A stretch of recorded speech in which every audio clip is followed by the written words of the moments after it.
গোপালগঞ্জে আমাদের সেনাবাহিনীর সদস্যদের উপর হামলা করছে, 100 জন সেনাবাহিনীর মতো আহত হয়েছে। কল্পনা করা যায়, চিন্তা করা যায় হাসিনা আসলে কি করতে চায়? হ্যাঁ, যখন সারা বাংলাদেশের মানুষ ওর দিকতে মুখ ফেরাই নিয়েছে জুতা মারছর মুখে, তখনও গোপালগঞ্জের মানুষকে চালাই দিয়েছে। আর সেখানে আমাদের সেনা সদস্যদের উপর হামলা করছে। যেই সেনা সদস্যদের উপর আমাদের শিক্ষার্থী ভাইরা হামলা করার সাহস দেখায় নাই, তাদেরকে রেসপেক্ট করছে। হ্যাঁ, এত এত মানুষ মারা গেছে, তারপরেও শিক্ষার্থী ভাইরা সেনাবাহিনীদের উপর কোনো কথা বলে নাই, সেনাবাহিনীদের কিচ্ছু বলে নাই। আর গোপালগঞ্জের মানুষ এত সাহস কোথা থেকে পাইল ওরা? হ্যাঁ, এত সাহস কোথা থেকে পাইল ওরা? তোরা বেটা গোপালগঞ্জের বাইরে এসে আন্দোলন কর, আয় ফরিদপুরে আয়, ঘোষণা দিয়ে আয়, কবে আসবি? তাহলে আমরা রেডি করি। গোপালগঞ্জে শুধু নিজেরাই পারতেছিস নাকি? আর সেনাবাহিনীর সদস্যদের বলে এটা কঠোরভাবে প্রতিরোধ করতে হবে।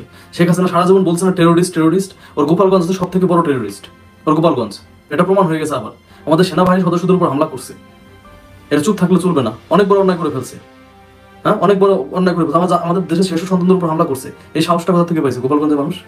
এই বেটা, তোর যদি প্রধানমন্ত্রী হিসেবে আনতে হয়, তোকে না পারে তোর মারে গোপালগঞ্জের রাষ্ট্র বানা, গোপালগঞ্জ স্বাধীন রাষ্ট্র হিসেবে চা, বল যে গোপালগঞ্জ স্বাধীন চাই, বল যে গোপালগঞ্জ আলাদা রাষ্ট্র চাই। গোপালগঞ্জ রাষ্ট্র বানায় তারপরে তুই ইয়া কর। গোপালগঞ্জ রাষ্ট্র বানায় তোরা মারে নেই। পর আমরা 4-5 দিয়ে বাংলাদেশ থাকবো, মাঝখানে গোপালগঞ্জ দিন পরে ইন্ডিয়া যেমন আমাদের সাথে ইয়া করে, তোদের সাথে তখন দিন পর জুলুম অত্যাচার করবো, টয়লেট করে গোপালগঞ্জের উপর ফেলবো। অনেক অনেক অনেক বাড়াবাড়ি করে ফেলছে। এতদিন কোথায় ছিলি? হ্যাঁ, এতদিন তো কোনো খোঁজ খবর নাই। এখন শেখ হাসিনা পলাইছে, মানে প্ল্যান করে বের করে দিছে। হ্যাঁ, প্ল্যান করে বের করছে। এই হালা যখন মানুষগুলার গুলি করে মারছে, নিরীহ মানুষগুলার গুলি করে মারছে, তখন কইছিলি তোরা? এখন পুরো টেরোরিস্টের মতো সেনাবাহিনীদের হামলা করতেছিস। হ্যাঁ, সেনাবাহিনীর যে প্রধান তাকে একটা ইয়া করি যে এটা কিন্তু বিচার করতে হবে। কত বড় সাহস! যেখানে শিক্ষার্থী ভাইরা, আমাদের সাধারণ জনগণ এত এত মানুষ মারছে গুলি করে, সেনাবাহিনীদের সম্মান দেখাইছে, কিচ্ছু বলে নাই।